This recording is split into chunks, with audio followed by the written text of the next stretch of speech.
दोस्तों बिस्मिल्लाहिर्रहमानिर्रहीम and a very warm welcome to BFD December 2024। आज हमारी पहली ओरिएंटेशन क्लास है। The objective of this class and also to give you an orientation and way forward कि हम कैसे इस हाइब्रिड मॉडल में अपनी स्टडी करेंगे दिसंबर 2024 अटेम्प्ट के लिए। क्या आप में से किसी ने पहले BFD की क्लासेस ली हैं? नो। ऑनलाइन स्टूडेंट्स, क्या हम में से किसी ने पहले क्लासेस ली हैं? बेटा ये वाली भी ऑन कर दीजिए और पानी पिला दीजिए। So no. So okay, so this is going to be a first attempt which is good, so there is nothing that you need to unlearn। बाज़ औक़ात हमें अगर हमने ठीक तरीके से प्रिपरेशन का प्रोसेस नहीं किया होता तो हमें अनलर्न भी करना पड़ता है एंड देन रीलर्न करना पड़ता है। so there is no such thing। So let me start with this statement कि जो BFD का सब्जेक्ट है ये हमारे CA फाइनल का एक सबसे, मैं समझता हूँ, one of the most interesting subject of CA final. क्योंकि इस सब्जेक्ट की ब्यूटी ये है कि इस सब्जेक्ट में है ही सारी application of knowledge and decision making. You would really enjoy this subject if you have got two basic skill sets. One, you are good at basic arithmetics. You don't need to know advanced applied mathematics. If you are good at basics numbers and you have good analytical skills, you would really enjoy this subject, you know. Generally जो लोग इस subject में struggle करते हैं, this I am sharing based on my experience of last many attempts that I have been teaching BFD since 2004 and 2005, right? Based on the hands-on experience of interaction with the students, checking their copies, mocks, you know, जो student भी थोड़ी सी अपनी इस skill set पे काम करे और application of knowledge oriented mindset के साथ काम करेगा, ये सब्जेक्ट उसके लिए बहुत आसान है। मैं इस सब्जेक्ट की अगर आपको बेसिक्स पे ले जाऊं कि इस सब्जेक्ट में हम करते क्या हैं, what are the key decision making, इस सब्जेक्ट के अगर हम आप यूं कहें की लर्निंग आउटकम्स को समराइज़ करें तो इस सब्जेक्ट ये किसी ज़माने में ये सब्जेक्ट काफ़ी मुश्किल सब्जेक्ट तस्वुर किया जाता था और उसकी वजह ये थी कि आप कैफ लेवल पे इस सब्जेक्ट की कुछ भी ओरिएंटेशन लेके नहीं आते थे। अब तो फिर उसके बाद कैफ का सिलेबस रिवाइज़ कराया गया और अब आपके पास कुछ बेसिक्स आप पढ़ के आते हैं NPV इन्वेस्टमेंट अप्रेजल की। So you have some orientation which is really good, which has made this subject a bit more easier for students now at CA final level। अगर मैं इसके की लर्निंग आउटकम्स की बात करूं, जो मैं कह रहा हूं कि it's purely an application of knowledge oriented subject, तो इसके की लर्निंग आउटकम्स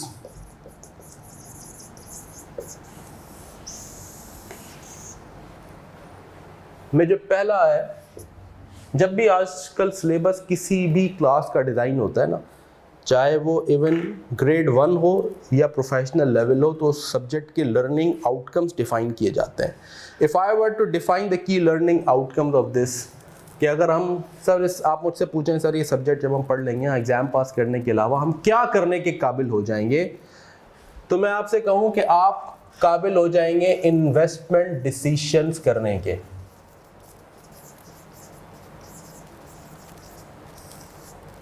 राइट, कि क्या मैं ये इन्वेस्टमेंट करूं या ना करूं, क्या मैं ये फैक्ट्री लगाऊं या ना लगाऊं, क्या मैं ये प्रोडक्ट लॉन्च करूं या ना लॉन्च करूं। Given I have multiple projects, which project is better to go for, which project is not good to go for, right? Financial evaluation of investment, मैं पैसा कैपिटल एक्सपेंडिचर करूं, उसकी financial evaluation, is it viable, is it financially feasible, it is economically viable to do a particular investment और नॉट। Investment decisions करने के आप काबिल होंगे। फिर आप फाइनेंसिंग डिसीजंस करने के काबिल होते हैं। अब आप देख रहे हैं सारे डिसीजंस नॉलेज लेवल हम बेसिक मैथ से, स्टैट से, अकाउंटिंग से, रिपोर्टिंग से हम पिक कर रहे होंगे और यहाँ उसकी एप्लीकेशन कर रहे होंगे for decision making, you know. Financing decisions करने के हमें काबिल हो जाना चाहिए मैं एक प्रोजेक्ट है उसको कैसे फाइनेंस करूं, कंपनी है उसका कैपिटल स्ट्रक्चर में कितनी डेट हो कितनी इक्विटी हो, what is the optimal capital structure, किसी प्रोजेक्ट को फाइनेंस करने जा रहा हूं उसको कैसे फाइनेंस करूं, सारा इक्विटी से कर दूं, सारा बैंक से लोन लेके कर दूं, या mix of equity and debt हो, या लीज कर लूं, what should be the mode of finance, financing decisions करने के आप काबिल हो जाएंगे। फिर हम रिस्क मैनेजमेंट, जिसमें हम फॉरेन एक्सचेंज रिस्क, हमारे मुल्क का वन ऑफ द जो है ना fundamental risk, exchange rate risk जिसे फॉरेन एक्सचेंज रिस्क कहते हैं, इंटरेस्ट रेट रिस्क, हमारी इकोनॉमी में इससे बड़े रिस्क और क्या हैं, अचानक से इंटरेस्ट रेट्स बढ़ जाते हैं, high one of the highest interest rates in the world, है ना, 25% पे आपकी बोरिंग कौन सा बिजनेस चलेगा, you know, interest rate risk, exchange rate risk, fair value risk, commodity price risk, इन रिस्क खतरात को पहचानना और फिर उस रिस्क के अगेंस्ट रिस्क की आइडेंटिफिकेशन और खतरे से बचाव को क्या कहते हैं, रिस्क मिटिगेशन, हम उसे कहते हैं hedging. Hedging is to protect yourself against a risk, खतरे को पहचानना और खतरे से बचने की तदाबीर करना, हेजिंग, ये भी डिसीजन मेकिंग ही है, you know, it's all about decision. Dividend policy decisions, dividend decisions ये करने के काबिल हो जाए, कंपनी ने प्रॉफिट किया है, कितना प्रॉफिट डिस्ट्रीब्यूट किया जाए, हर क्वार्टर पे हर ईयर एंड पे बोर्ड फैसला करता है ना, ये फैसला किस बेसिस पे करे, क्या बोर्ड ये ख्वाब में आए इतना पैसा डिस्ट्रीब्यूट कर दो, इतना रिटेन कर लो, क्या सीईओ अपनी ख्वाबी तदाबीर की बेसिस पे करेगा या किसी पॉलिसी फ्रेमवर्क, किसी डॉक्ट्राइन, किसी रैशनैलिटी की बेसिस पे करेगा, ये फैसला कैसे हो कि कितना डिविडेंड डिस्ट्रीब्यूट होना चाहिए, कितना डिविडेंड ना डिस्ट्रीब्यूट हो, how much profits to flow back, how much profits to distribute, common decision है ना भाई, हाँ, ये जिंदा डिसीजन है, live, every day you live and breathe this decisions. ये ज्यादा इंटरेस्टिंग है अकाउंटिंग से, अल्लाह के वली, ये ज्यादा इंटरेस्टिंग है ऑडिटिंग से। ये अब टिपिकल आप में से पता नहीं किन लोगों का बैंक के ऑडिट का तजुर्बा है, बैंक की ट्रेजरी है classical example of differentiating between financial management and financial accounting. एक फ्रंट डेस्क होती है जिसमें ट्रेडर बैठा होता है, बड़ा लाइव फोन पे लगा हुआ होता है, कंप्यूटर पे लगा होता है, डिसीजंस कर रहा होता है वो, फिर एक मिडिल ऑफिस होती है जो उसको रिव्यू कर रही होती है, फिर बैक ऑफिस होती है जो रिकॉर्ड कर रही होती है सिर्फ, दैट्स अकाउंटिंग, है ना। काम कौन कर रहा होता है, फैसला कौन कर रहा होता है, डिसीजन फ्रंट ऑफिस, ये है फ्रंट ऑफिस। जो अकाउंटिंग आप पढ़ते हैं वो क्या है, वो है बैक ऑफिस। जो हो गए ट्रांजैक्शंस कर ली जिन लोगों ने, आप पीछे बैठ गए, उसके बाद सोचते हैं अच्छा ये जो उन्होंने हेजिंग की ट्रांजैक्शन की है ये हमारी अकाउंटिंग में हेजिंग की डेफिनेशन में आएगी नहीं आएगी, तो इसकी हेज अकाउंटिंग करें या नॉन हेज अकाउंटिंग करें, फाइनेंशियल इंस्ट्रूमेंट्स में कैसे क्लासीफाई होगा, ये पीछे और डिस्क्लोजर क्या होगा, ये आप बाद में करते हैं, और फिर ऑडिट में तो उसके बाद जाके उसकी चेकिंग करते हैं कि वो जो अकाउंटिंग हुई है वो ठीक हुई है या नहीं हुई। तो पोस्ट फैक्टो ये है live decisions, accounting and auditing R post facto works, back office and review works. So I find this extremely more exciting, and this is the reason जैसे ही मैं qualify हुआ मैंने decided कि यार audit and assurance is not my cup of tea, I should get into it, and I became a treasury head in a shell company, you know, and I did all these things. So this is the rest of my professional life. So this is an interesting subject. जैसे मैंने कहा ना, ये one of the, इसमें आप बुनियादी चीज़ें business की सीखते हैं भाई, इसके बगैर आप CFO नहीं बन सकते, है ना। CFO का तो काम ही है, वो तो स्ट्रैटेजिक डिसीजन मेकिंग करता है, वो अकाउंटिंग थोड़ी करता है बैठ के, है ना, रिपोर्टिंग थोड़ी करता। इवन टैक्स भी वंस इन अ वाइल कोई प्लानिंग का मैटर होता है जो आप देख रहे होते हैं, वरना तो कंप्लाइंसेस होती है, रिटर्न भर दें क्वार्टरली फलाना, वो तो आप आउटसोर्स कर दें किसी को, जो असल करने के काम है वो ये है, और a finance manager and a head. So this is an interesting subject, it's not just about to pass this subject जो हम पढ़ेंगे। बहुत सारे हमारे स्टूडेंट्स हैं जिन्होंने गोल्ड मेडल्स भी लिए, तो हम आपको ये भी बताएंगे गोल्ड मेडलिस्ट में एक ऑर्डिनरी स्टूडेंट में क्या फ़र्क है। जो 40-50 अटैम्प्ट हमने पढ़ाया है और कोई 2,500-3 हज़ार क्वालिफाइड चार्टर्ड अकाउंटेंट है, ठीक है ना, उन्होंने जब ये BFD पढ़ा है तो ये BFD सिर्फ एग्ज़ाम पास करने के लिए नहीं बल्कि प्रैक्टिकली भी इसकी क्या इम्प्लीकेशंस हैं, कहाँ we will also discuss those. तो that's an important and interesting subject. These are the key learning outcomes. अगर अब मैं आपको सिलेबस की आउटलाइन दिखाऊं ना, तो आप कहेंगे ये सिलेबस इसी के गिर्द घूम रहा है सारा, इन 4-5 बातों के गिर्द। ठीक है, पूरे सिलेबस इसी के गिर्द है। Either you will take investment decision, or you will take financing decisions, or you will do risk management and hedging, or you will be doing dividend decisions, और उसके बाद है M&A transactions and mergers and acquisitions जिन्हें हम कहते हैं। बड़ा interesting topic है।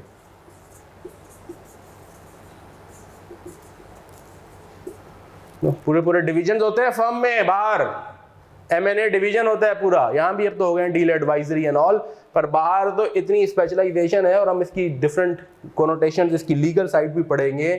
थोड़ा सा बियॉन्ड सिलेबस आपको प्रैक्टिकल पूरी लाइफ साइकिल हम बताएंगे कि फर्म में ये पूरी डील एडवाइजरी चलती कैसे है, प्रैक्टिकली होता क्या है ये, ये कैसे इन्विटेशन टू बिड से लेके कानून क्या कहता है, scheme of mergers and arrangements corporate law में हम कैसे इसको देखते हैं, कॉर्पोरेट लॉ इसका क्या है, इसका कॉम्पिटिशन लॉ क्या है।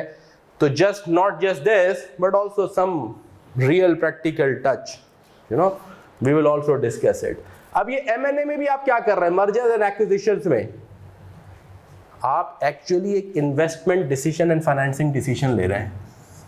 इसको फाइनेंस कैसे करूंगा, क्या मैं शेयर एक्सचेंज रेशियो के थ्रू करूं, या कैश, मैं कंपनी को अक्वायर करूं, खा जाऊं ना खाऊं, है ना, मैं कंपनी को खा जाऊं या ना खा जाऊं, अक्वायर करूं, मैं इसके साथ मर्ज हो जाऊं या ना हो जाऊं, that these are all investment and financing decisions. And how do I finance it? How do I finance that M&A transaction? This is also a subset of these two basic decisions, right? बड़ी interesting दुनिया है ये पूरी M&A। ऐसे ही एक window खोल रहा हूँ आज, SAP समझते हैं, SAP सिस्टम्स, दुनिया के 2 बड़े जाइंट्स हैं ERP के, एक SAP और एक Oracle, और तीसरा है माइक्रोसॉफ्ट जिसका डायनामिक्स है। SAP की ना गूगल करें आज जाके 2 मिनट, SAP की बैलेंस शीट, जर्मन कंपनी है, Oracle अमेरिकन कंपनी है, उसकी भी बैलेंस शीट गूगल कर रहे हैं, दोनों की बैलेंस शीट मिल जाएंगी आपको, समराइज्ड बैलेंस शीट भी मिल जाएंगी, एक्सेल पे भी मिल जाएंगी, बाहर इतनी बड़े जाइंट्स हैं। अगर लेट्स से एग्जांपल दे रहा हूँ, 70 बिलियन यूरो, SAP जर्मन है, यूरो में बनाता है, कि एसेट्स मिलेंगे ना, उनमें एक बड़ा एसेट मिलेगा, लेट से 70 या 80, एक एग्जांपल दे रहा हूँ, मुझे एग्जैक्ट याद नहीं है, 60-70 अरब यूरो की तकरीबन बैलेंस शीट है। तो उसमें 20-25 सब एक बड़ा एसेट होगा, कैश 15 से 20 अरब डॉलर का कैश, यूरो का कैश पड़ा होगा। उसके बाद जो बहुत बड़ा एक एसेट होगा ना, वो होगा गुडविल। अब ये IFRS बेस्ड फाइनेंशियल स्टेटमेंट्स है। गुडविल कैसे आती है बैलेंस शीट में? डिफरेंस होता है जो डिफरेंस बिजनेस कॉम्बिनेशन में, difference of fair value of assets acquired and the consideration paid, what is over and above. अपनी गुडविल नहीं होती, अपनी गुडविल अकाउंटिंग में अलाउड नहीं है बैलेंस शीट में लाना, इंटरनली जनरेटेड गुडविल नहीं है। ये गुडविल कहां से आई है? ये बिजनेस कॉम्बिनेशन, अकाउंटिंग में से वर्ड यूज करते हैं बिजनेस कॉम्बिनेशन, प्रैक्टिकल दुनिया में इसे का वर्ड होता है M&A। इसका मतलब है अगर 34 अरब यूरो की गुडविल है, तो 30 अरब रुपए, यूरोपे नहीं यूरो, 30 अरब 25 अरब यूरो की इन्होंने over and above the fair value of assets price pay की है to acquire assets, is what is M&A transaction। ये बड़ी बड़ी ऑर्गेनाइजेशन में बड़े बड़े M&A डिविजन्स होते हैं, और इनकी फिर इकोनॉमिक सब्सटेंस है, ये क्यों कर रहे होते हैं काम, ये हम सीखेंगे। ये क्यों इतने बिजनेसेस एक्वायर कर रहे होते हैं, इन टेक्नोलॉजी कंपनीज में इतने बड़े बड़े डिविजन्स क्यों होते हैं, why do they do it, there is a reason behind it, because they don't want the competitors, छोटे छोटे बिजनेसेस को पहले ही खा जाओ, वो बच्चा इससे पहले कि बड़ा हो जाए आपको आंखें दिखाए, go and acquire, even pay a higher price, and will talk more about it. तो कमिंग बैक ऑन इट, ये हमारे सब्जेक्ट के की लर्निंग आउटकम्स। इन लर्निंग आउटकम्स पे रहते हुए अब मैं अगर हम सब्जेक्ट का ब्रेकअप देखें, अब मैं आपको सब्जेक्ट का अगर ब्रेकअप दे दूं, आपका अपना सब्जेक्ट का सिलेबस का ब्रेकडाउन कर दूं, इन लर्निंग आउटकम्स को हमने नोट कर लिया, इसकी बेटा बाद में तस्वीर ले लेंगे। एक बहुत बड़ा आपका टॉपिक है जिसको हम कहते हैं टॉपिक, लेट्स से नंबर 1 कर देता हूं मैं, बेसिक इन्वेस्टमेंट अप्रेजल। दूसरा है एडवांस्ड इन्वेस्टमेंट अप्रेजल। दूसरा है हमारा सिलेबस क्या बड़ा एरिया, एडवांस्ड इन्वेस्टमेंट अप्रेजल।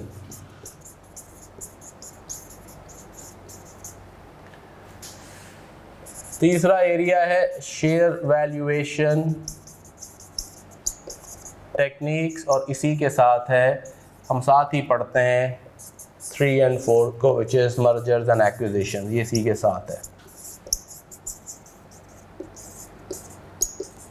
फिर हमारे सिलेबस का बड़ा एरिया है फॉरेक्स एंड रिस्क हेजिंग।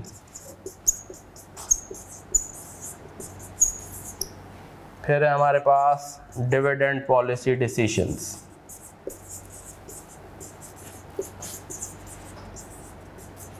फिर एक एरिया है जिसको मैं अदर्स कह देता हूँ, जिसके अंदर है हमारा वर्किंग कैपिटल है, थोड़ा बहुत रेशोज है, कि यहाँ लिख दूँ,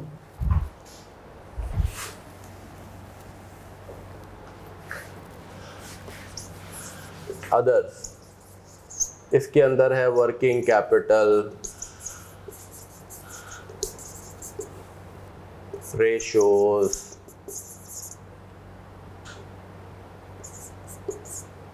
एक्सेट्रा। जी, वैक कहाँ है ये भी बताते हैं आपको।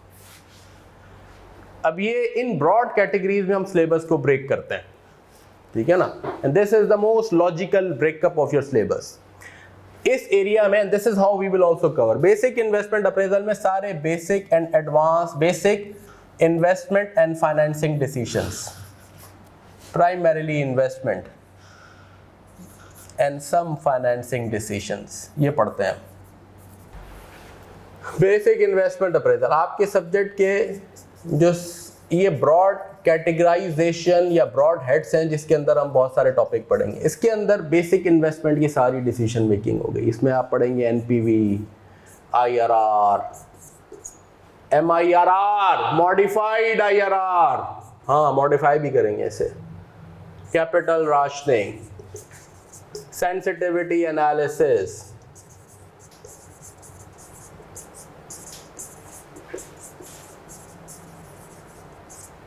Right, asset replacement decisions,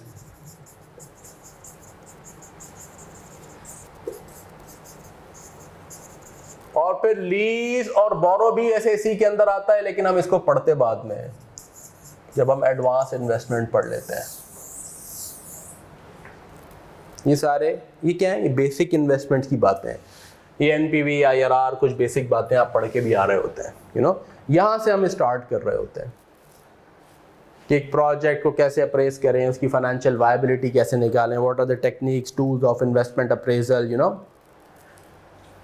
capital rationing, sensitivity analysis, ठीक है ना, प्रोजेक्ट्स की सेंसिटिविटीज क्या कैसे कैलकुलेट करें, how do we ration capital if you have multiple opportunities, फिर एसेट रिप्लेसमेंट डिसीजंस हैं। फिर इसी के अंदर हम और भी पढ़ते हैं छोटी छोटी बातें, जैसे फ्यूचर कैश फ्लोज की हैंडलिंग, यू नो, आपकी नॉन एनुअल कैश फ्लोज, उनकी डिस्काउंटिंग, यू नो। फिर हम इसमें ये भी पढ़ते हैं क्या कहते हैं, मिसिंग फिगर्स एनालिसिस पढ़ते हैं इसके अंदर। तो ये सारा एरिया, फिर मैथमेटिकल टेक्निक, बहुत सारी चीज़ें हैं, ये मैंने मोटी मोटी इसकी बातें लिख दी। ये बेसिक एरिया है। फिर जो दूसरा एरिया है एडवांस इन्वेस्टमेंट अप्रेजल, ये आपके सिलेबस का दूसरा बड़ी कैटेगराइजेशन है। जब आपने बेसिक्स पढ़ लिए, इसमें हम प्राइमरीली ये पढ़ रहे होते हैं, हमें रिक्वायर्ड रिटर्न वगैरह गिवन होता है। यहाँ एडवांस इन्वेस्टमेंट अप्रेजल में हम advance investment and financing decision की बातें पढ़ते हैं। यहीं पढ़ते हैं हम वैक, यहीं पढ़ते हैं हम K e, K d, cost of equity, cost of debt, वैक कैलकुलेशन, ये सब यहीं पढ़ते हैं। सिर्फ यही नहीं पढ़ते, फिर हम यहाँ ट्रेडिशनल कैपिटल स्ट्रक्चर थ्योरीज पढ़ते हैं।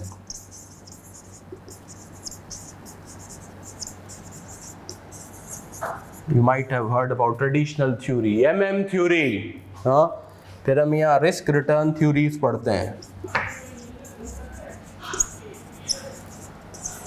यहीं पढ़ते हैं हम portfolio theory, capital asset pricing model, फिर हम आगे पूरा इसका रिस्क एडजस्टेड वैक, नॉर्मल वैक नहीं, अब रिस्क एडजस्टेड वैक, एपीवी, ये एडवांस्ड, यहाँ जाके हमारा ये टॉपिक कंप्लीट होता है जब हम पढ़ते हैं एडजस्टेड प्रेजेंट वैल्यू तक पूरी सारी कहानी।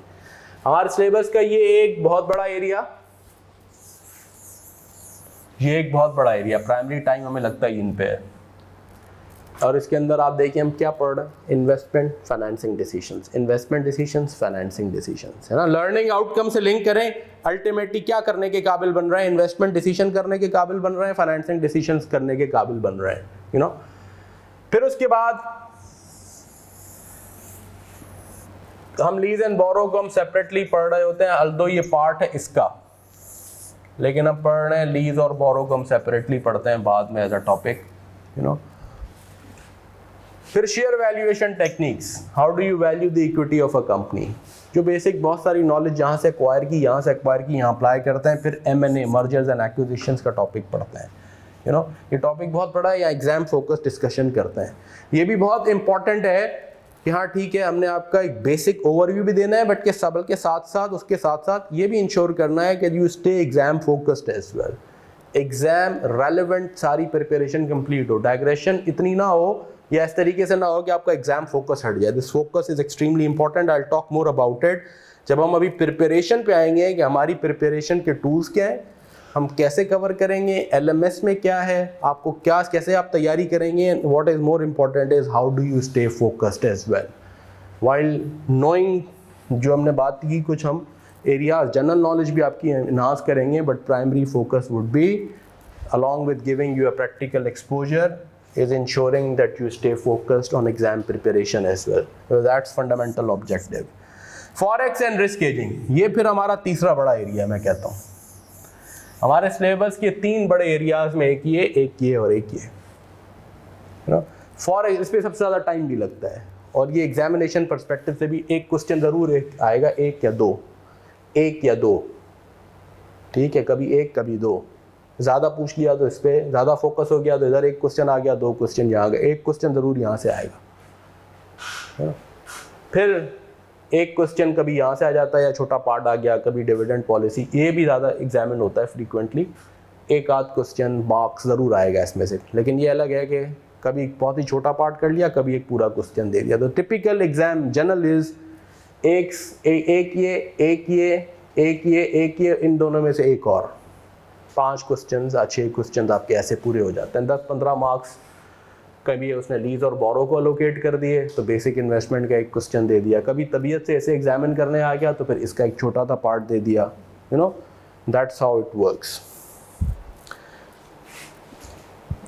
अच्छा जी, उसके बाद ये बहुत ही छोटा टॉपिक है, ये बाकी जितने टॉपिक्स हैं ना, ये छोटा टॉपिक है, ये छोटे टॉपिक हैं, ये बहुत छोटे टॉपिक हैं, ये भी रिलेटिवली इतने बड़े नहीं है, ज़्यादा इसमें लगेगा। इसमें हम क्या पढ़ेंगे, इसमें हम एक्सचेंज रेट, बहुत ही बेसिक से चलता है,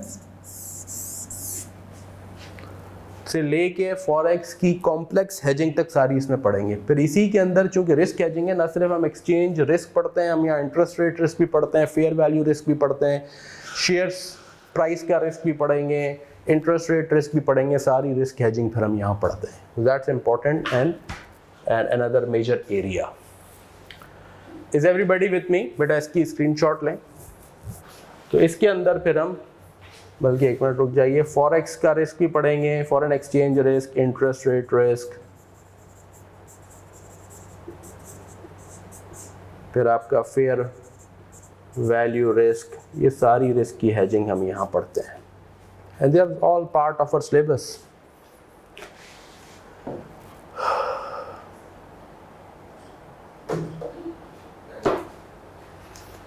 और यही हमारी learning outcome, the investment decision, financing decision, risk hedging की।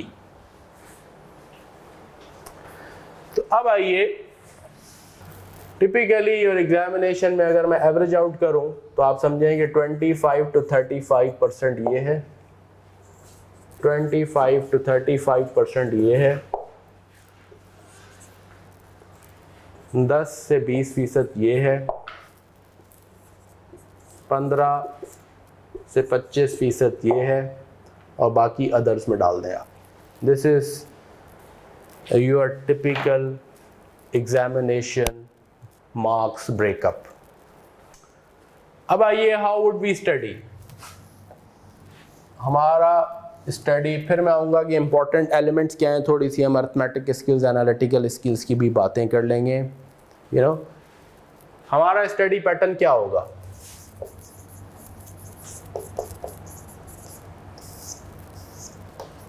हमारा LMSL KNS पोर्टल जो है हमारा, या जो भी TSB पोर्टल है, जो भी हम पोर्टल यूज़ करेंगे, उस पर आपके सारे लेक्चर्स मौजूद हैं। ठीक है, ये बेसिक आपके पास सारे लेक्चर्स की रिकॉर्डिंग इसके अंदर मौजूद है, बड़ी डिटेल के अंदर। इसके अंदर क्या है, इसके अंदर चैप्टर्स पूरे बने हुए हैं टॉपिक वाइज। उनके अंदर लेक्चर्स हैं, लेक्चर 1, लेक्चर 2, उसकी प्रॉपर नेमिंग नॉमेनक्लेचर हुई है। जैसे आप जाएंगे तो बेसिक इन्वेस्टमेंट अप्रेजल का चैप्टर शुरू होगा, discounted cash flow techniques NPV IRR आपको मिल जाएगा, है ना। फिर इसमें बहुत सारे तो हमने टॉपिक्स की प्रैक्टिस की हुई है, पास पेपर्स की प्रैक्टिस की हुई है, वो लेक्चर 1, लेक्चर 2, हर चैप्टर के अंदर आपको फिर वो प्रॉपर मिल जाएंगे। साथ ही उनके हैंडआउट्स भी वहीं अटैच्ड भी होंगे, वो भी मिल जाएंगे। ठीक है, तो चैप्टर ये मेरा ख्याल है कोई 30-35 के करीब चैप्टर हैं। हर चैप्टर के नीचे उसके किसी 7 लेक्चर्स हैं, किसी के 8 लेक्चर्स हैं, किसी के 9 लेक्चर्स हैं, and so on. You will get all these lectures inside those chapters. अच्छा, उसके बाद इन्हीं चैप्टर्स में एक तो टॉपिक वाइज है, फिर पास्ट पेपर्स की भी पूरी प्रैक्टिस की गई है। कोई 6 अटेम्प्ट्स एटलीस्ट होंगी, मेरा ख्याल है 6 अटेम्प्ट्स जो लास्ट 3 साल के, वो पूरे एज अ पेपर हमने सॉल्व किए हैं, वो अलग मिल जाएगा आपको। यानी फिर आपको इन्हीं चैप्टर्स ही में फिर एक चैप्टर्स आएंगे पास्ट पेपर्स के, जिसमें आएगा जी जून 2021, दिसंबर 2021, जून 2022, दिसंबर 2022, जून 2023, दिसंबर 2023। वो आपको 5-6 पूरे, उसमें फिर कुछ हर चैप्टर का क्वेश्चन 1, क्वेश्चन 2, क्वेश्चन 3, फिर वो हमने पूरे पास्ट पेपर वाइज सॉल्व किया है।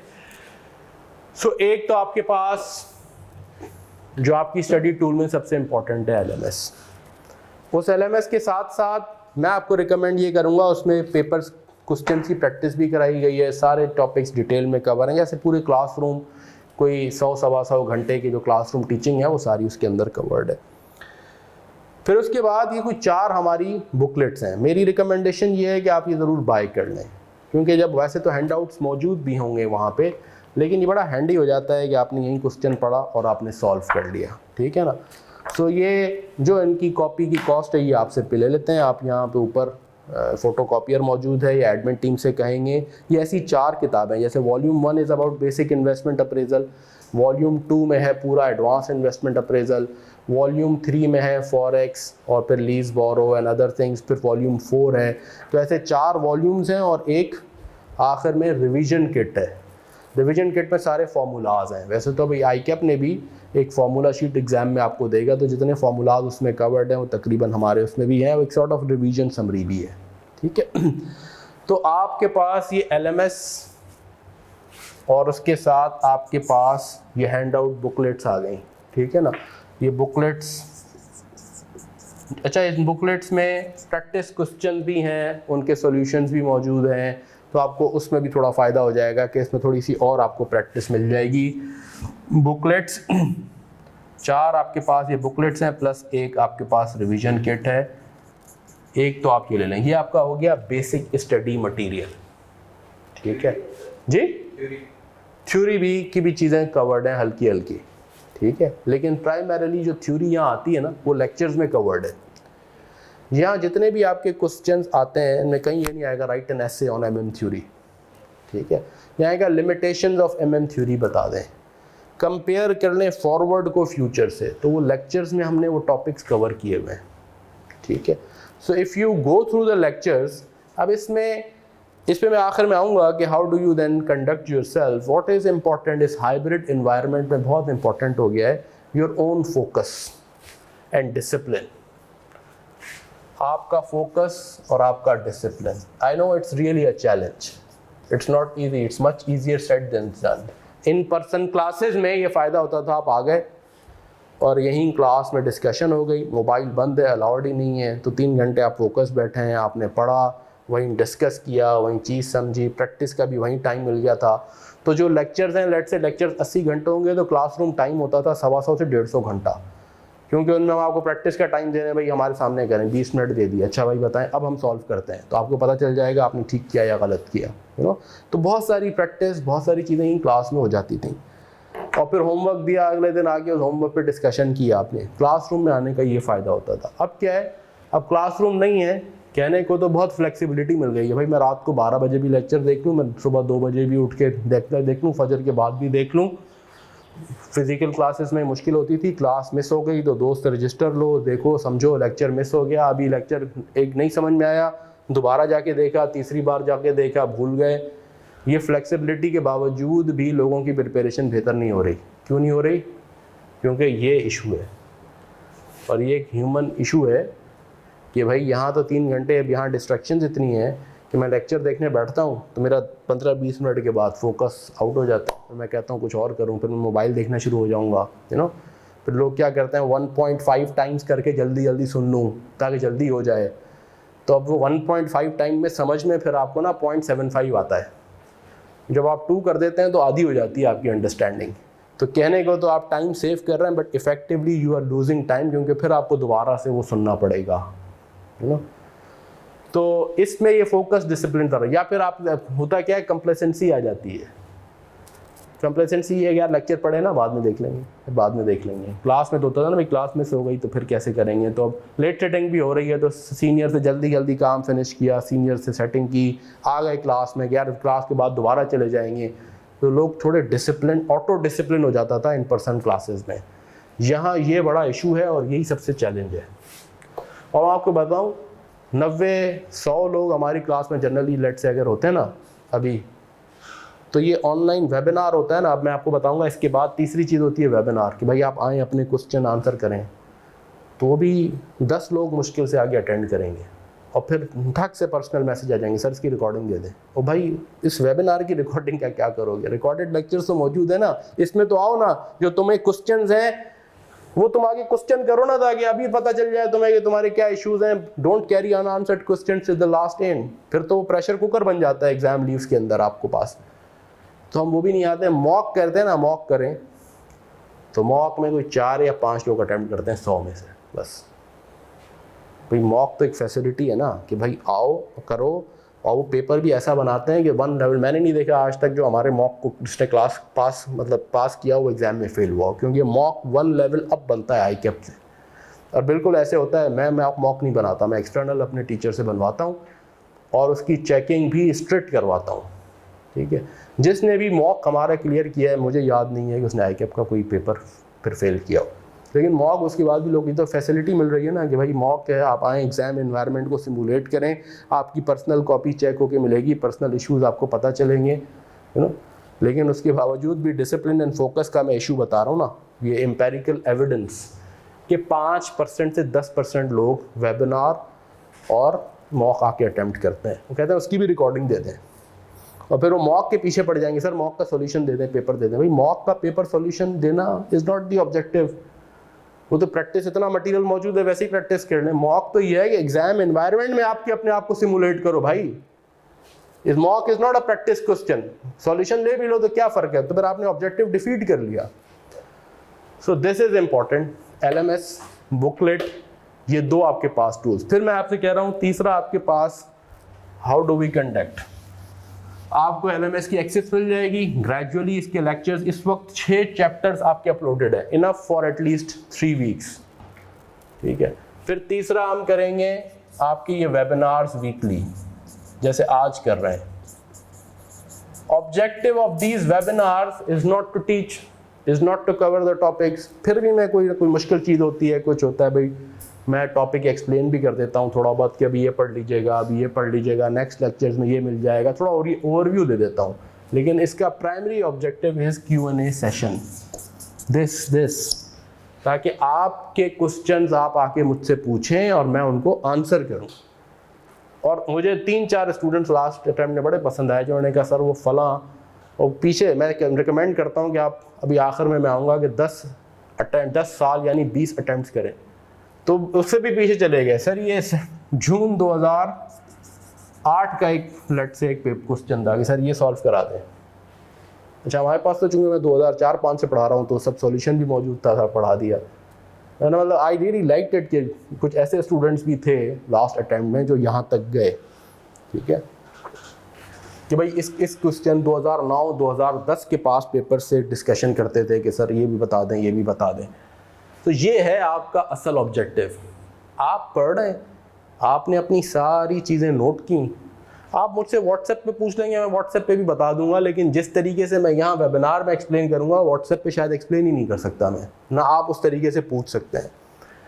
तो ये आपके लिए है कि आप वेबिनार्स वीकली अटेंड करें, उससे थोड़ा डिसिप्लिन भी आएगा कि भाई मैं 2-3 चैप्टर्स पढ़ के जाऊँ तो मैं सर से पूछूँ।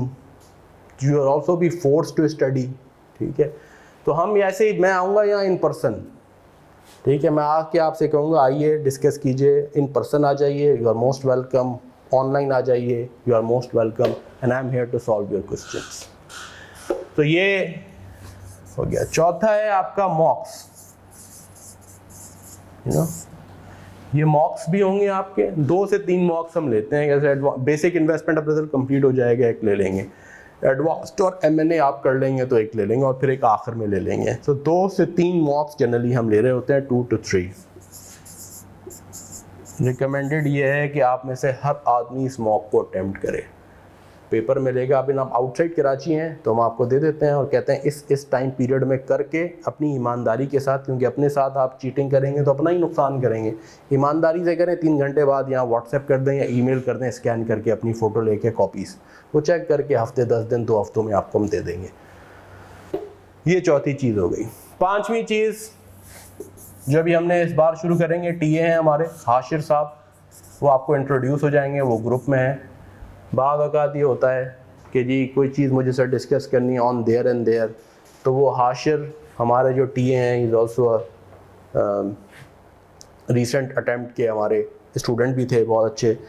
सो Hashir is going to be in touch with you guys, वो टीए होंगे। प्लस अब हम इस बार एक और चीज़ ऐड कर रहे हैं, वो topic wise brief test, brief self assessment, ये इस बार हम ऐड करेंगे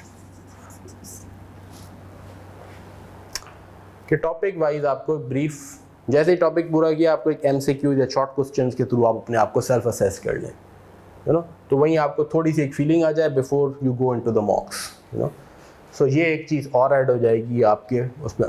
हर अटेम्प्ट में हम बहुत सारे क्वेश्चन प्रैक्टिस के और ऐड कर रहे होते हैं, आपको आ जाएगा वो मैनेजमेंट की तरफ से कि जी ये नए चैप्टर्स, ये नए लेक्चर्स और अपलोड हो गए।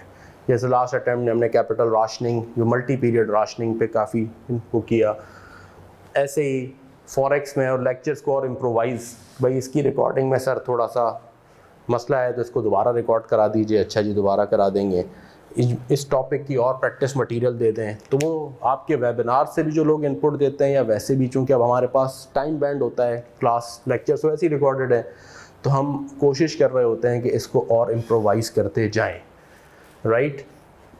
बहुत ज़्यादा over a period of time ये LMS काफ़ी मैच्योर हो गया है इन दैट सेंस कि इसके नॉमेनक्लेचर, चीज़ें, sequence, over a period of time इस पर भी काफ़ी चीज़ हुई है। तो अब जो आप देखेंगे तो it's extremely refined and very well placed.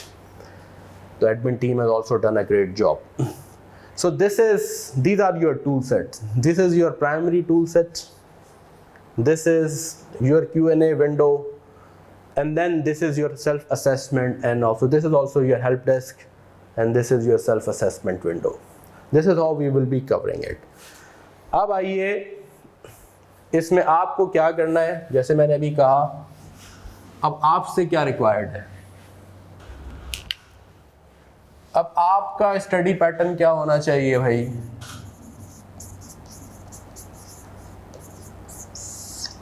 सबसे 2 जो चीज़ें मैंने दोबारा मैं लिखता हूँ यहाँ, आपका फोकस, डिसिप्लिन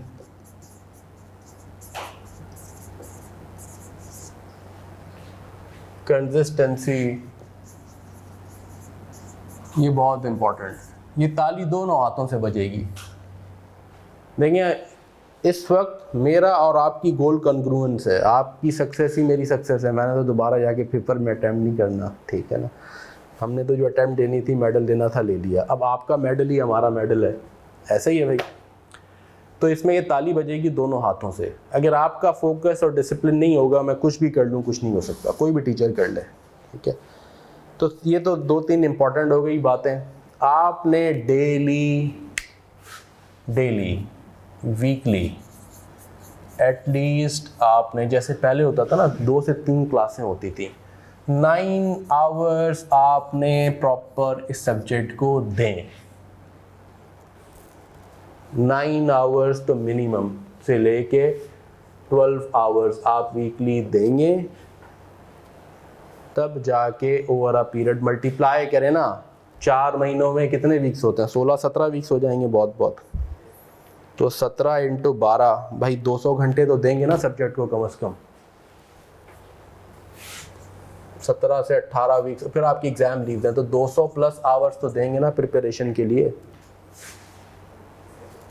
और ये आज से देना शुरू करेंगे तो कोई मुश्किल नहीं है, यकीन करें। ये है डेली आप अपनी पढ़ाई को, आपके और सब्जेक्ट्स भी होंगे, तो मैं कह रहा हूँ वीक में आप BFD को इतना टाइम दें प्रैक्टिकली। जब अच्छा आप ये सोचें ना, पहले हम एटलीस्ट 3 क्लासेस अ वीक लिया करते थे, ठीक है। उन 3 क्लासेस में 3 घंटे की क्लास 9 घंटे, और एटलीस्ट आप हर क्लास का 1 घंटा भी अगर ट्रैवल टाइम लोगों का कर लें तो 12 घंटे तो हो जाते थे ना। फिर घर जाके अलग वो पढ़ते थे, 15-16 घंटे पढ़ते थे। अब आपका 3 घंटे वो कम्यूटिंग टाइम चले सेव हो गया, ठीक है। तो कम से कम आप ये तो करें भाई। अगर आप ये कर देंगे, आप यकीन करें एग्जाम लीव्स में इतना कॉन्फिडेंटली एंटर होंगे, ठीक है।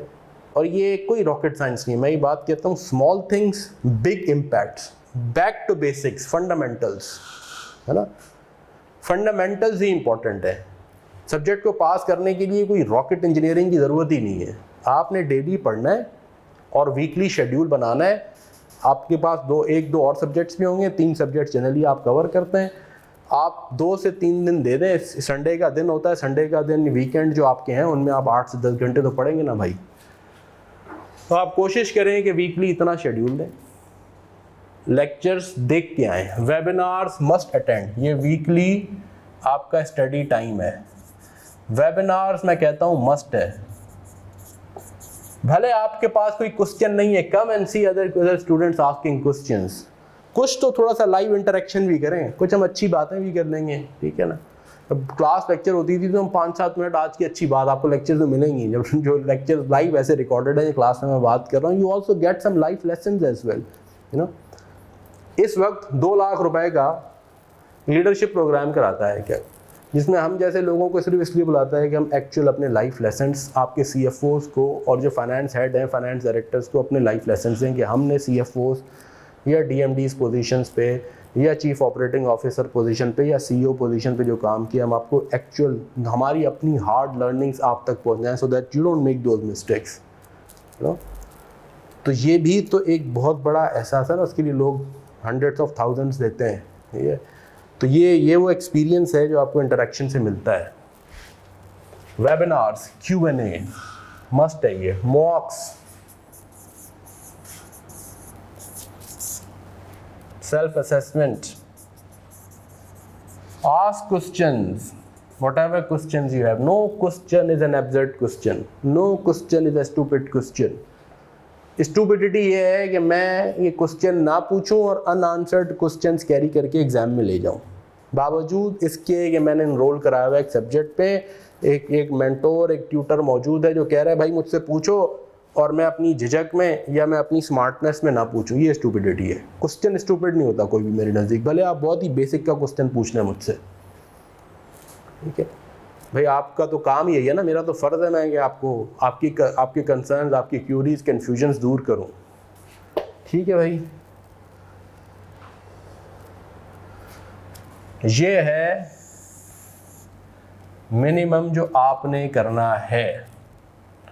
अब आपने तैयारी करनी कैसे है? अब आपने तैयारी ऐसी करनी है, हर टॉपिक जो है ना, आप एक टॉपिक कंप्लीट करें, टॉपिक वाइज भी अब आपके पास पास पेपर्स में है, ठीक है ना।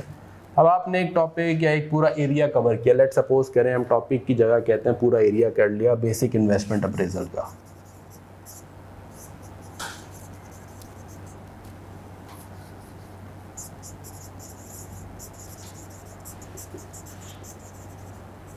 और लेट से वैक का जैसे आपने कहा कोई एक टॉपिक कर लिया, कोई एरिया कर लिया।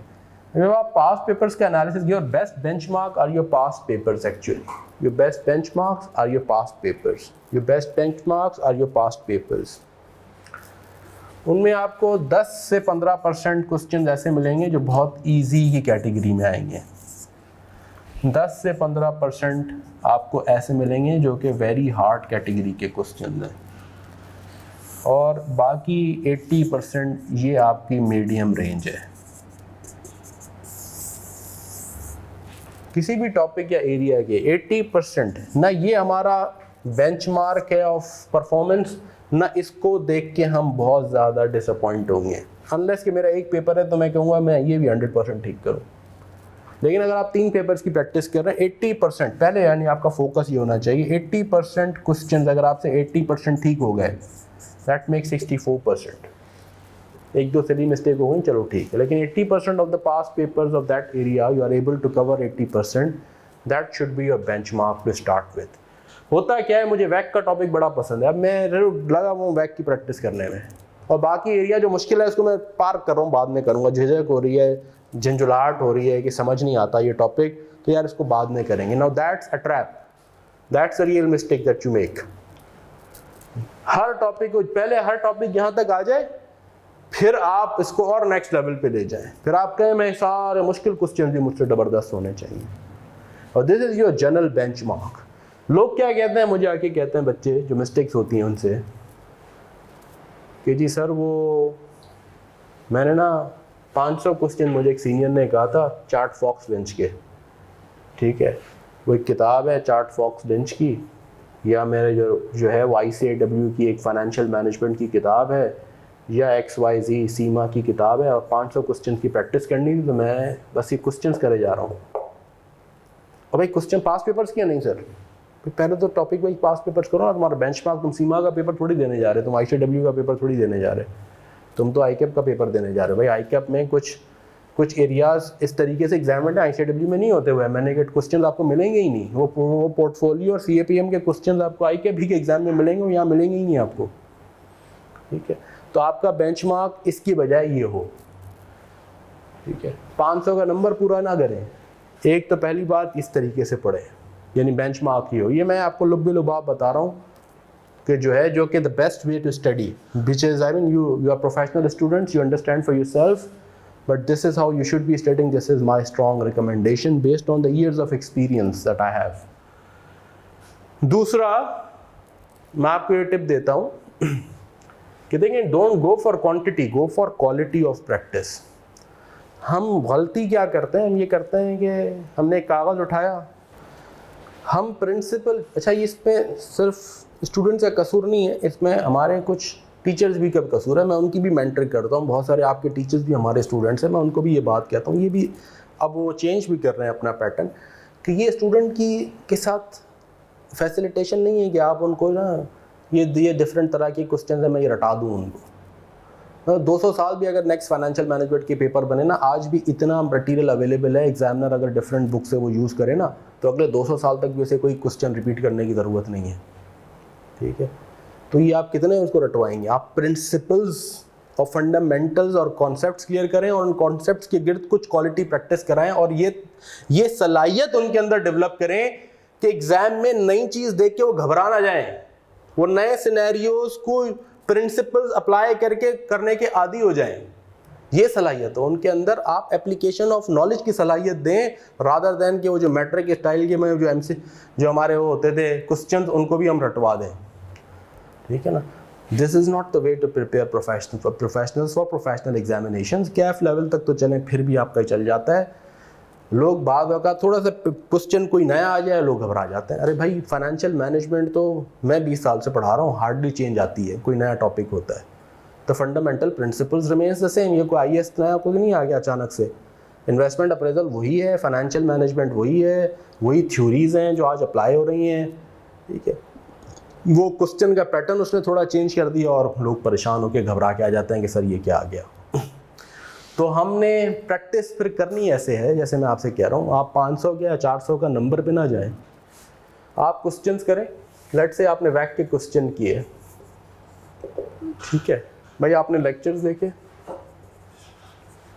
आपने जो प्रैक्टिस हमने मटेरियल दिया था वो सारा किया, उसके बाद जितना क्लास होमवर्क ये सारा कर लिया आपने, ठीक है। अब आप आ गए पास पेपर्स पे। अब आपसे ये थ्रेशोल्ड मीट नहीं हुआ, आप कह रहे सर मुझे समझ नहीं आता, फिर आप एडिशनल प्रैक्टिस पे जाएंगे ना। जिस टॉपिक में ये चीज़ थ्रेशोल्ड पूरा हो गया, बात खत्म हो गई। जिसमें नहीं हुआ तो फिर आप एडिशनल प्रैक्टिस जाएं।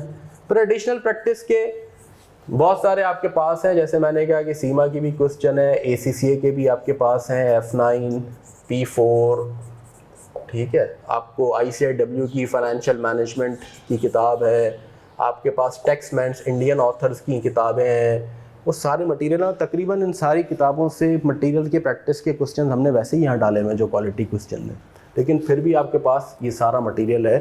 चार्ट फॉक्स लिंच के 100 क्वेश्चन आंसर्स हैं और मटेरियल है, ठीक है। फिर आप जाएंगे, आपने कहा कि अब ये सारे एरिया के लिए ये सारी ज़रूरत नहीं है हमें, है ना। जितना हमसे 80% ऑफ द 80% क्वेश्चंस 80% सॉल्व हो गए, आपका वो टॉपिक कंप्लीट हो गया। आप नेक्स्ट टॉपिक पे मूव कर जाइए, नेक्स्ट टॉपिक पे मूव कर जाइए। That's a smart way of studying. अच्छा, प्रैक्टिस करते हुए तरीका हमारा ये होगा कि आप क्वेश्चन को प्रॉपर प्रैक्टिस करें। जो पिटफॉल्स है ना, जनरली लोग क्या करते हैं, क्वेश्चन देखा सॉल्यूशन देखा, ठीक है, हाँ मैं भी यही करता। भाई ऐसे प्रैक्टिस नहीं होती। मैं आपको यकीन दिलाता हूँ, आप 100 बार एक क्वेश्चन को देखें, सॉल्यूशन देखें, आप करने बैठेंगे, जब तक खुद से करेंगे नहीं ना, उसमें 4 मिस्टेक्स आ जाएंगी आपकी। आप एक तो खुद से करें और एटलीस्ट 60-70% प्रैक्टिस ऐसे करें जैसे एग्ज़ाम में करेंगे। लोग इसमें भी डंडी यूँ मारते हैं, 2 स्टेप्स कैलकुलेटर पे किए, कागज़ का टुकड़ा लिया, इस कागज़ पे ना कोई 10 क्वेश्चन सॉल्व है, कोई देखेगा उसको खुद समझ नहीं आएगा कि मैंने कौन सा नंबर किधर, एक नंबर इधर लिख दिया, एक नंबर इधर लिख दिया, फिर स्टेप अवॉइड करके एक नंबर लिख दिया। भाई नंबर मैचिंग नहीं हो रही। आप MCQ के पेपर में नहीं जा रहे, आप जा रहे हैं एक प्रॉपर 3 घंटे के एक पूरा जो है ना सब्जेक्टिव असेसमेंट के अंदर, जिसके अंदर आपने पूरी जो है ना वो लिखनी है, आपने वर्किंग्स करनी है प्रॉपर, ठीक है। तो आपको पता कैसे चलेगा कि आपकी वर्किंग्स प्रॉपर हैं, आपकी टाइम मैनेजमेंट कितनी है, जब तक कि आप पूरा प्रॉपरली करेंगे नहीं। और कंप्यूटर बेस्ड एग्जामिनेशन है तो कंप्यूटर सॉफ्टवेयर पे करेंगे, ठीक है। भले आप कुछ कागज़ पे भी प्रैक्टिस कर लें, कैलकुलेटर यूज़ करें प्रॉपर, आपको पता चलेगा कैलकुलेटर की स्पीड क्या है, आप कितनी स्पीड में क्वेश्चन सॉल्व करते हैं। बहुत सारे लोगों को ये भी झटका एग्जाम में लगता है कि वो प्रैक्टिस ढंग से करते नहीं। अब एग्जाम में आपको अपनी टाइमिंग का पता नहीं है, शुरू के एक क्वेश्चन में लग गया 1.25 घंटा, उसके बाद जो फिर हाथ चलता है वो ना खुद समझ में आता है ना एग्जामिनर को समझ में आता है, आधा छोड़ के आ जाते हैं, है ना, because you have never been through a proper question attempt. आपने प्रैक्टिस उस ढंग से की नहीं है। देखें ये बहुत सारी जो हैबिट्स है ना, मैं एक बात कहता हूँ, क्लास में मैं कहता था your quality of class work is exactly equal to quality of your exam work. अब मैं कह रहा हूँ कि आप जो घर पे बैठ के प्रैक्टिस कर रहे हैं ना, एग्जैक्टली अचानक से एग्ज़ाम में जाके ना हैबिट्स तब्दील नहीं हो जाती, स्पीड चेंज नहीं हो जाती। ये हमारे एक मैट्रिक के टीचर थे जिन्होंने कहा था, बेटा अगर आपने मैट्रिक में इंटर में टॉप पोजीशन लेनी है ना, तो हमें क्लास में कहते थे, एंड दैट ये बात मुझे उस वक्त याद रह गई। और मैंने CA फाइनल में, है ना, दिस और ये एग्जामिनेशंस में हमें अपनी स्टूडेंट लाइफ में इस चीज़ ने इतना हेल्प किया, and this is a golden principle, I tell you, and I have seen it. मेरे जितने गोल्ड मेडलिस्ट स्टूडेंट्स हैं, अगर आप मुझसे पूछें कि वो वर्सेस द नॉर्मल स्टूडेंट में क्या फ़र्क था, ना उनके सर पे सींग थे, ना वो कोई बहुत एक्स्ट्रा ऑर्डिनरीली इंटेलिजेंट थे, उनकी कुछ हैबिट्स ऐसी अच्छी थी, द पावर ऑफ हैबिट्स। कोई क्लास मिस नहीं करते थे, डेली पढ़ाई, कल आज का काम कल पे नहीं छोड़ा, बड़े तरीके से क्लास में काम करते थे। और वही हाथ एग्ज़ाम में चलेगा। जो हाथ क्लास में चल रहा है, अगर क्लास में हम जो है ना कीड़े मकोड़े बनाते हैं और जो है ना स्पाइडरमैन की तरह करते हैं, तो एग्ज़ाम में भी हम स्पाइडरमैन ही होंगे। अचानक से आपकी फूल पत्तियाँ एग्ज़ाम में शुरू नहीं हो जाएंगी, ये खत्ताती करने बैठ जाएंगे आप 3 घंटे के अंदर। यहाँ तो आपसे सही लिखा नहीं जाता क्लास में, और एग्ज़ाम में आप बड़ी खुश खत्ती और खत्ताती कर लेंगे, ये पॉसिबल ही नहीं है। या यहाँ तो आप बड़ी जो है ना वो उससे तकल्लुफ़ से कैलकुलेटर चलाते हैं, एक बटन दबाया फिर एक बटन दबाया, और अचानक से एग्ज़ाम में आपकी बटन की स्पीड चेंज हो जाएगी, कुछ नहीं होता ये एग्जैक्टली इसके बराबर। जैसी आपकी घर पे प्रैक्टिस होगी ऐसे ही एग्ज़ाम में हाथ चलेगा आपका। तो इसलिए मैं ये बात अर्ज़ करता हूँ कि अब आपने क्वेश्चंस किए 2, अब क्वेश्चन करते हुए आप अटक गए, ठीक है, तो आपने पहली बात तो ये कि क्वेश्चन ढंग से करना है, क्वालिटी जैसे जो आप चाहते हैं ना, मेरे एग्जामिनर जिस शक्ल में मेरी कॉपी देखे उसी शक्ल में आज से काम करना शुरू कर दें। ये फंडामेंटल उसूल है, ये वो उसूल है जो आपको गोल्ड मेडल तक भी पहुंचा देगा। डेली पढ़ाई करें, ये वीक जो मैंने बातें की हैं, वेबिनार्स में आएँ, ठीक है, आप डिस्कशन करें। भाई हमने जो 20 साल का तजुर्बा है उससे फ़ायदा उठाएं ना आप, ठीक है, आप पूछें, सवाल पूछें, आपके क्वेश्चन को हम आपकी सेटिस्फेक्शन तक आंसर करना हमारी जिम्मेदारी है। तीसरा, इस तरीके से प्रैक्टिस करें, नंबर्स पे ना जाएं, क्वालिटी बेस्ड। अब एक और बात कर रहा हूँ, अब मैं कह रहा हूँ लोग एक और पिटफॉल में ही जाते हैं। जैसे मैंने कहा ना, पहला पिटफॉल ये, क्वेश्चन देखा सॉल्यूशन देखा, सर ने ठीक किया, सर को आता है, गुड, मैं भी ऐसे ही करता, ठीक है भाई ऐसे प्रैक्टिस नहीं होती, इस प्रैक्टिस का फ़ायदा ही नहीं है। अब प्रैक्टिस का फ़ायदा ये, आपने क्वेश्चन किया, ख़ुद सॉल्व किया, और ख़ुद सॉल्व करते हुए बीच में अटकेंगे आप, और उसमें टेम्पटेशन को अवॉइड करना है कि अच्छा मैं ये वाला स्टेप देख लेता हूँ। नो, ये वाला स्टेप नहीं देखना ना, आप थोड़ा जहन पे जोर देना, you try to do it yourself. उसमें थोड़ी झंझलाहट होती है, इरिटेशन होती है, फ्रस्ट्रेशन होती है, टाइम ज़्यादा लगता है, but that's where the quality comes in. भले गलत कर रहे हैं, पूरा करें फिर देखें, ठीक है, और फिर इस ड्रिल डाउन करें कि जो मैंने गलती की उसका फिर एक और नेक्स्ट स्टेप है। ये मैं आपको वो बुनियादी बातें बता रहा हूँ जो आपको एलिवेट करेगी आपकी एग्जामिनेशन प्रिपरेशन को, ठीक है। ये आप कहेंगे ये बड़ी बेसिक बातें हैं, लेकिन यही वो बातें हैं जो है ना, जो 20 साल का निचोड़ बता रहा हूँ मैं आपको। जब आपने प्रैक्टिस की ना और आप अटक गए, तो बड़ी टेम्पटेशन होती है कि मैं देख लूँ, अच्छा हाँ मैं भी ऐसे ही करूँगा आइंदा। ओ नो भाई, मैंने क्यों गलत किया? क्या मेरा कॉन्सेप्ट का इशू था, या मैं क्वेश्चन समझ ही नहीं सका, मैं कहीं रीडिंग करते हुए मिस आउट कर गया, my comprehension issue of the question, or there is a conceptual issue, then I should go back. If it's a conceptual issue, I should go back to the lectures. If it's a practice issue, I should do the practice. ठीक है, दोनों ही चीज़ें important हैं। ये भी misnomer है, ये भी एक मिसकंसेप्शन है कि सर मेरे कॉन्सेप्ट्स तो बड़े क्लियर थे। भाई सिर्फ कॉन्सेप्ट्स क्लियर करने से नहीं होता, प्रैक्टिस भी ज़रूरी है, और खाली इस तरह की प्रैक्टिस भी सही नहीं है जब तक ये कॉन्सेप्ट क्लियर ना हो। दोनों ही चीजें आपको चाहिए, आपको कॉन्सेप्चुअल क्लैरिटी भी चाहिए, ये तो है ही फंडामेंटल कॉन्सेप्चुअल। अक्सर हमारे स्टूडेंट्स आगे कहते हैं कि सर आपकी बात हमें याद आती है, कॉन्सेप्ट तो क्लियर थे, हाथ नहीं चला, वापस आके देखा तो पेपर तो बड़ा आसान लग रहा था। तो समझ में तो सब आ रहा था कि यार ये एग्जामिनर ने किया है, जो सर सबने सब समझाया है, जो सब आता है हमें, लेकिन चूंकि हमारी एडिक्वेट प्रैक्टिस नहीं थी तो हम टाइम पे पूरा नहीं कर सके, या हम एग्जाम में प्रॉपर हाथ नहीं चला। और जिनकी सिर्फ नंबर बेस्ड प्रैक्टिस होती है वो अटक जाते हैं कि सर वो तो कॉन्सेप्ट है, हमने कॉन्सेप्ट पे तो फोकस ही नहीं किया। ठीक, तो ये दोनों ही बातें इक्वली इम्पॉर्टेंट हैं, है ना। आपके हाथ में भी मेमोरी रहती है, ठीक है, तो प्रैक्टिस करें। ये मैं फिर रिपीट कर रहा हूँ, ये कहना कि मुझे समझ में आ गया, and to be able to do it yourself, these are two different things that requires both conceptual clarity and practice and quality practice। ठीक है, ये है जो आपने करना है, ठीक है। और ये ताली दोनों हाथों से बजेगी। हम इंश्योर करेंगे हम हर हफ्ते आएँ, हर हफ्ते वेबिनार लें, हर हफ्ते आपके लिए अवेलेबल हों। जो भी आपके सवालात हैं, जब तक आपके सवालात आंसर नहीं होते मैं वेबिनार से नहीं जाता, चाहे वो आधा घंटा लगे चाहे वो 2 घंटे लगे, आई एम देयर। ठीक है, तो ये every Sunday we will do that. और अब आपके पास एक टीए भी आ गए हैं, वो टीए भी आपके पास अवेलेबल होंगे, मैं भी व्हाट्सएप पे भी अवेलेबल हूँगा, but these webinars are more important. Now a bit about, एक छोटी सी बात मैं और करूँगा, उस स्किल सेट पे आपने ध्यान देना है। And that's it. फिर हम इसको then I will open it up, any questions you may have will answer those. अब बकरा ईद भी हो गई है, गाय दुम्बा ऊँट सब खा चुके हैं, अब आप मेहनत पे लग जाएंगे। अब मैं थोड़ा सा जिक्र करूँगा इस बात का, ये जो मैंने बात की थी basic arithmetic skills and analytical skills. एक छोटी सी मैं एग्जांपल देता हूँ, हर ओरिएंटेशन क्लास में देता हूँ, आप भी आज भी रिपीट करूँगा। ये जो हमारा सब्जेक्ट है it's basically an application of knowledge oriented subject. ये नॉलेज हम बोरो करेंगे अकाउंटिंग से, नॉलेज हम बोरो करेंगे स्टैट्स के जो फॉर्मूलाज आपने ना क्यूटी में पढ़े थे, स्टैंडर्ड डेविएशन, वो सारे हम यूज़ करके आप देखेंगे हम फैसले कर रहे होंगे। Will use the knowledge base, apply it for decision making. So your application of knowledge which is linked to your analytical skills is important and your basic arithmetic skills.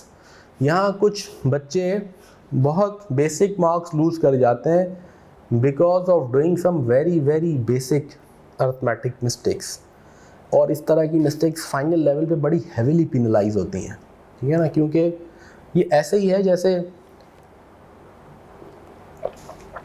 आप कोई बेसिक अकाउंटिंग ब्लंडर अपने final के paper में कर दें, ठीक है ना, आप बेसिक इनकम एंड एसेट की रिकॉग्निशन ही ना कर सकें, ना, ये इस तरह की मिस्टेक होती है। जैसे अगर आपको एन्युटी और परपेचुटी के फॉर्मूला का इस्तेमाल करना नहीं आता, अगर लेट से ना, मैं दो स्किल्स की बात कर रहा हूँ, मैं बात कर रहा हूँ बेसिक अरिथमेटिक स्किल्स।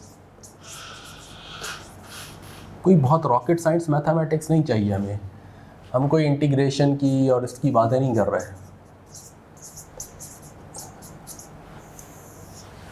अब अगर आप एन्युटी के फॉर्मूला को यूज़ नहीं कर पा रहे, एन्युटी ड्यू, नॉर्मल एन्युटी, हाँ हम परपेचुटी और एन्युटी के फॉर्मूला को यूज़ नहीं कर पा रहे, हम बेसिक अरिथमेटिक की मिस्टेक्स कर देते हैं। नहीं, मजाक नहीं कर रहा, कुछ कॉपियाँ मुझे ऐसे भी मिली है, हमारी MM थ्योरी की इक्वेशन है A+BY = D, इस तरह की इक्वेशन है। अभी इस तरह की हरकतें नज़र आती हैं हमें एग्ज़ाम में, हाँ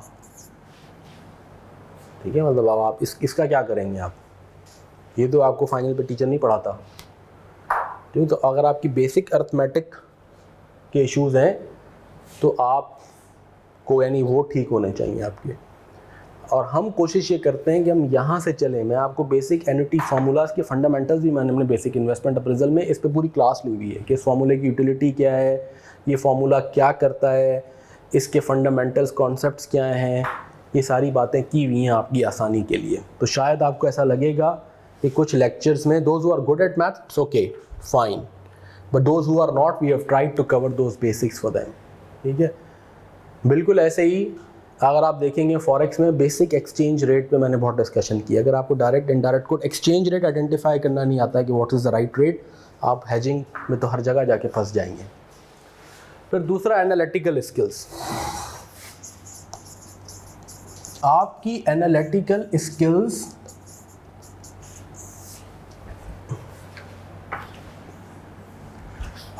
एनालिटिकल स्किल्स प्रॉपर होनी चाहिए, और ये डेवलप भी करवाई हैं हमने। क्लास में तो आसान हो जाता था कि हम आपसे कहते थे करो, आपको बहुत सारे लेक्चर्स में ऐसा मिलेगा, तो आपको कहेंगे अच्छा ये क्वेश्चन करें, और फिर फ़ौरन उसका आंसर आ जाता है, क्योंकि रिकॉर्डेड लेक्चर में तो हमने वो खामोश पीरियड रिमूव कर दी है।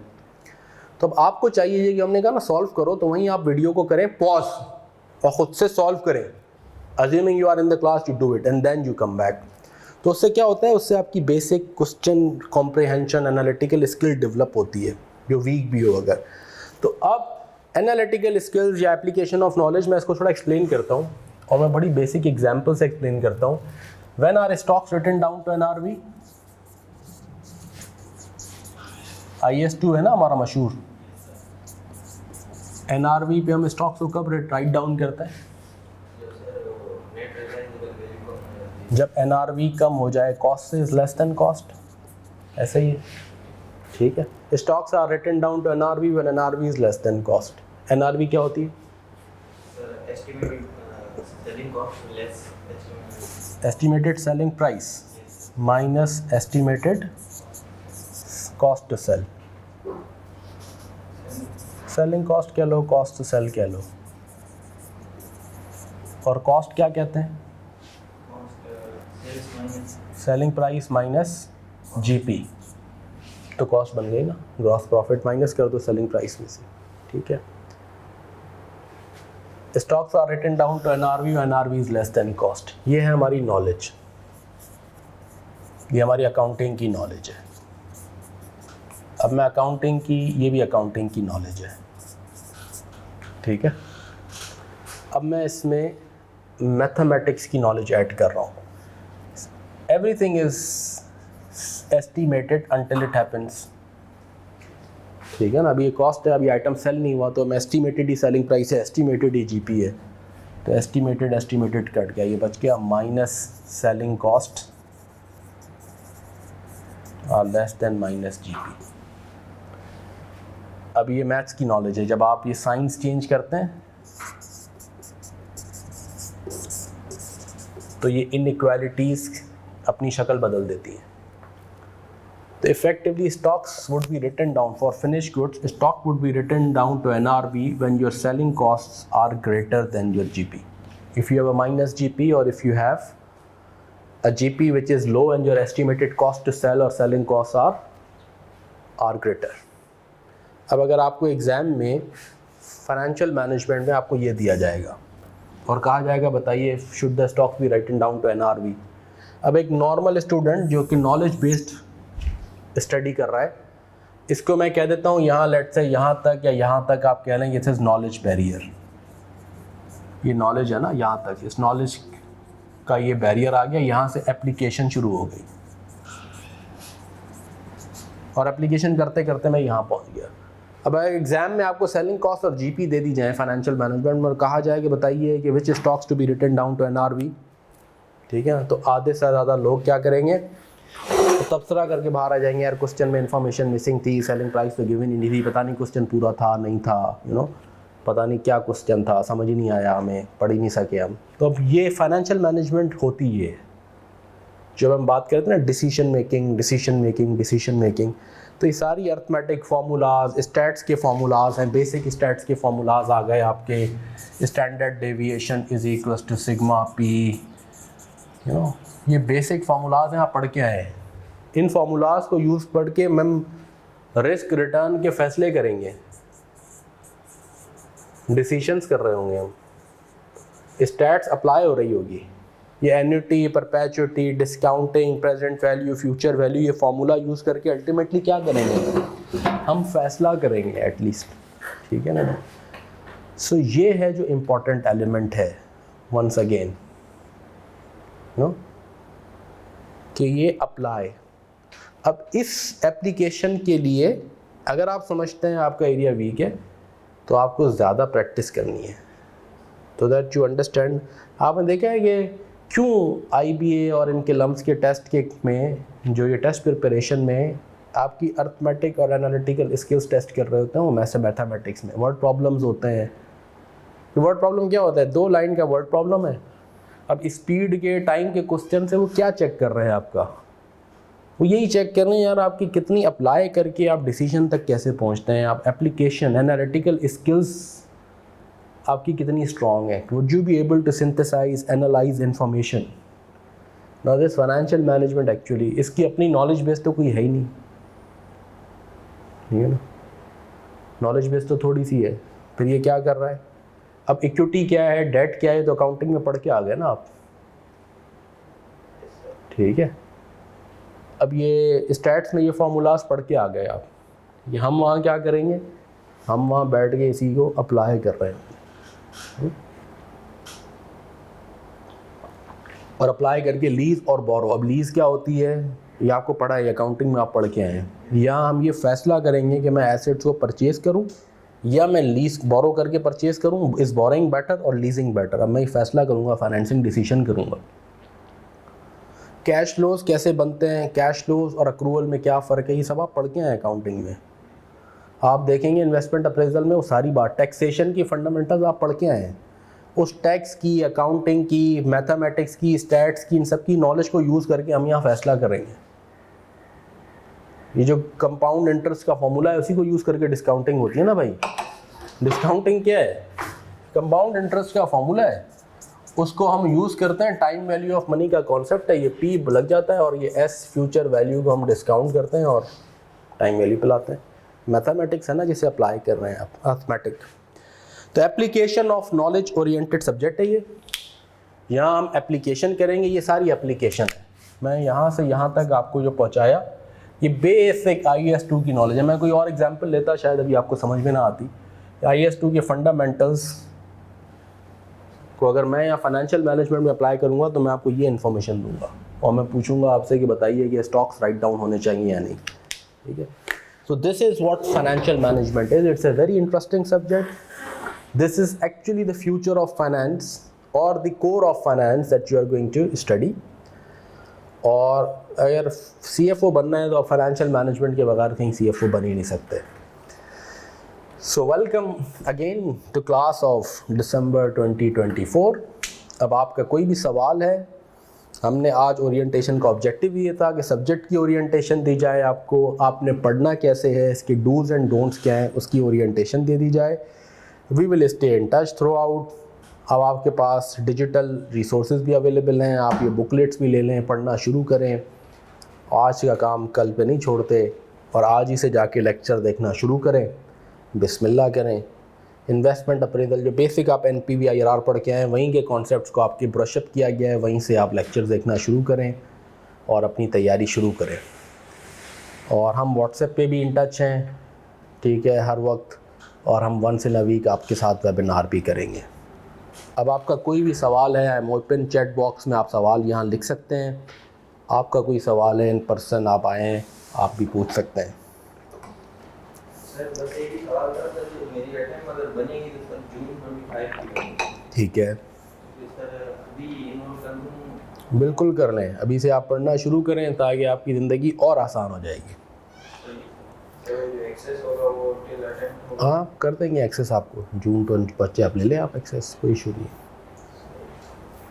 वो सर अगर जल्दी खत्म हो जाए तो ज़्यादा बेहतर है। जितना बेहतर हो जाए उतना आपके लिए प्रैक्टिस का टाइम ज़्यादा मिलेगा आपको नेचुरली, ठीक है ना। तो दिस इज़ गुड।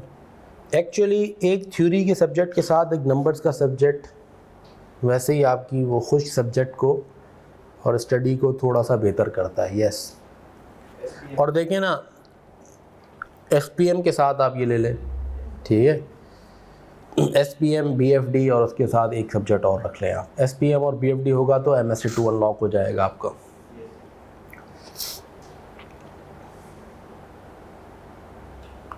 अच्छा, एक आपने सवाल किया था, ये जनरली भी लोग पूछते हैं जी, most probably next attempt is the computer based. और हमने अभी आप देखेंगे कि कंप्यूटर बेस्ड पूरे सॉफ्टवेयर पे भी बहुत सारे क्वेश्चन, बल्कि पूरी अटैम्प्ट सॉल्व करवाई हुई हैं आपको।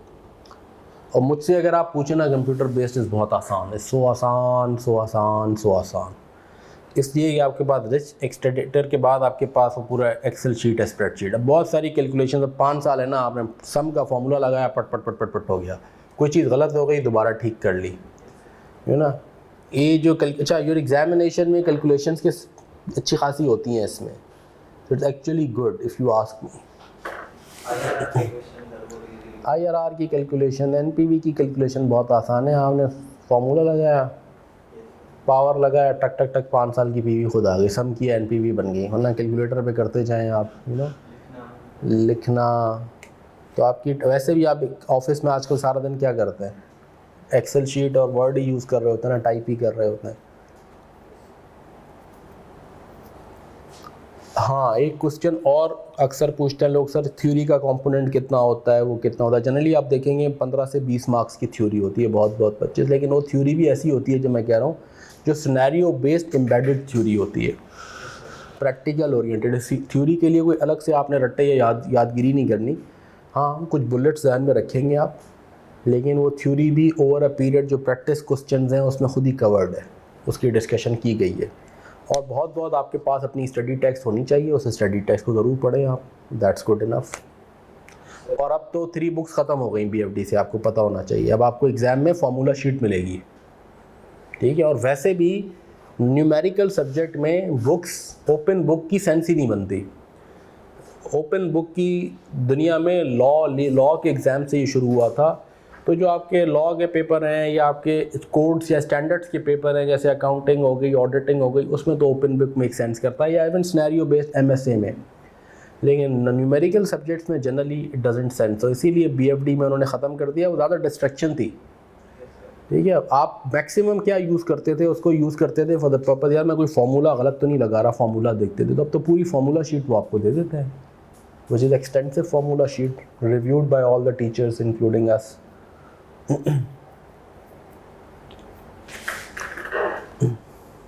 और बताइए, और क्या सवाल है? Any other question? How do you maintain the consistency? That's a very very good question, Shan. I mean it's a very difficult subject. Discipline और कंसिस्टेंसी मेंटेन करने का एक तरीका तो ये होता है कि आप क्या करें, आप कुछ अरसे के लिए अपने आप को लॉग आउट लॉग ऑफ करें।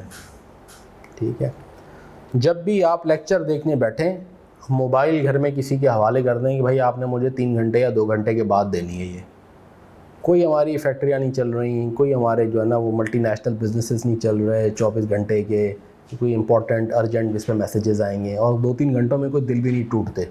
ठीक है, तो अगर कोई ऐसा मैसेज आएगा 3 घंटे बाद जवाब दे दीजिएगा, कोई इशू नहीं है। तो मोबाइल बंद करके या तो लॉक में रख लें या जो है किसी को दे दें।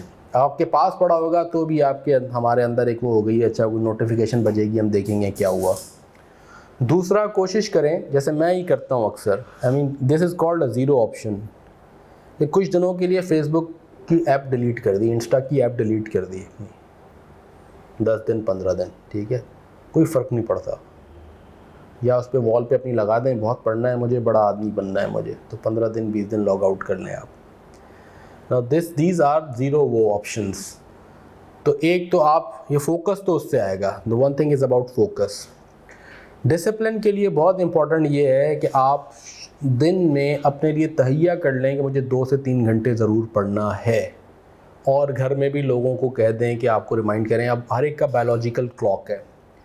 एक क्लॉक ये होता है किसी का कि जी मैं रात को पढ़ता हूँ, किसी का ये होता है कि मैं सुबह फजर के बाद पढ़ूँगा। हम अपने लिए ये करते थे कि भाई ऑफिस जाने से पहले ना 2 से 3 घंटे ज़रूर पढ़ते थे। देखें, you have to be serious about your own self. इसमें आपकी दोस्ती भी बड़ी काम आती है। अच्छे डिसिप्लिन वाले दोस्त रखें जिनके अंदर अपने कैरियर की एंग्जाइटी हो। ठीक है, जिनको अपने कैरियर की सीरियसनेस हो। यकीन करें, एक एजुकेशन की तो कोई एज नहीं होती है ना, लर्निंग की तो कोई एज नहीं है। वो तो कहते हैं ना from the cradle to the grave. लेकिन एग्ज़ाम पास करने का एक ऑप्टिमम टाइम ज़रूर होता है, ये मैं बता दूं आपको। और बेस्ट पीरियड अभी है। हर सब्जेक्ट की बेस्ट अटैम्प्ट लोग कहते हैं कौन सी है, मैंने कहा first attempt is the best attempt होती है आपकी, और maximum the second attempt late से आपके। वैसे तो लोग तीसरी चौथी में भी कर लेते हैं, लेकिन द बेस्ट अटैम्प्ट ये है। तो आपने ये सोच के अटैम्प्ट करना है। ठीक है, दूसरी बात ये हो गई कि आपने वो सोच के कि भाई ये मेरा पीरियड है। एक बार आर्टिकलशिप पूरी हो जाती है ना, फिर ज़िंदगी की और चीज़ें शुरू हो जाती हैं। फिर आपकी जॉब शुरू हो जाएगी, कोई फैमिली लाइफ शुरू हो जाएगी, फिर और मुश्किल हो जाता है अपने आप को डिसिप्लिन करना विद ऑल दैट जिम्मेदारी, एग्ज़ाम के लिए इतना टाइम निकालना।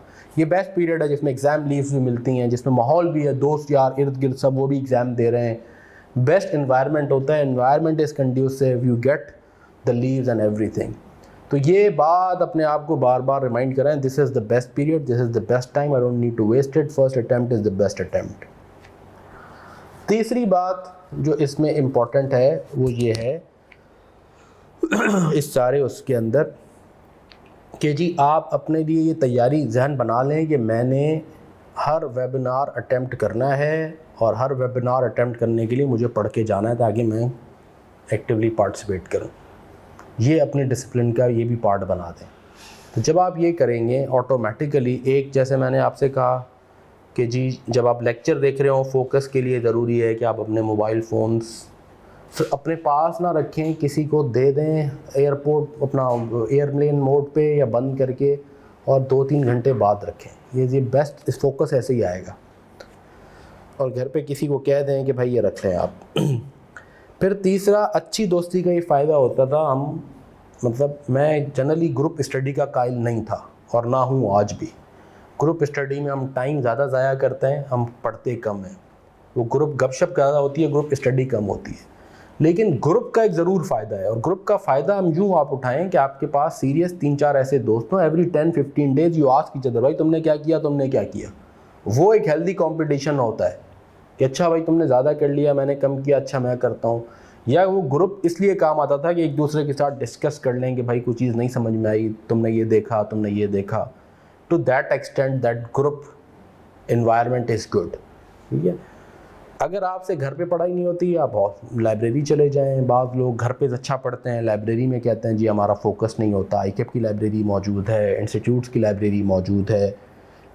You have to be to ensure that you are in an environment which is conducive.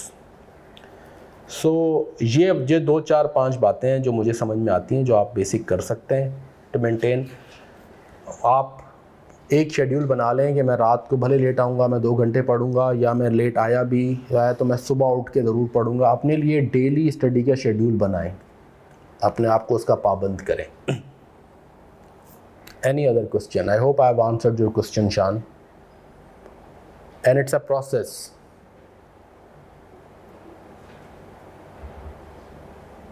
एक हमने बुलाया था धनंजया, आप सर्च कीजिएगा CFO कॉन्फ्रेंस में। Dhananjaya is a Sri Lankan who became the world toastmaster champion. तो मैं चूँकि उस PIB चेयर था, उसको जब मैंने बुलाया तो हमने गपशप की, मैं एक दिन उसके साथ था।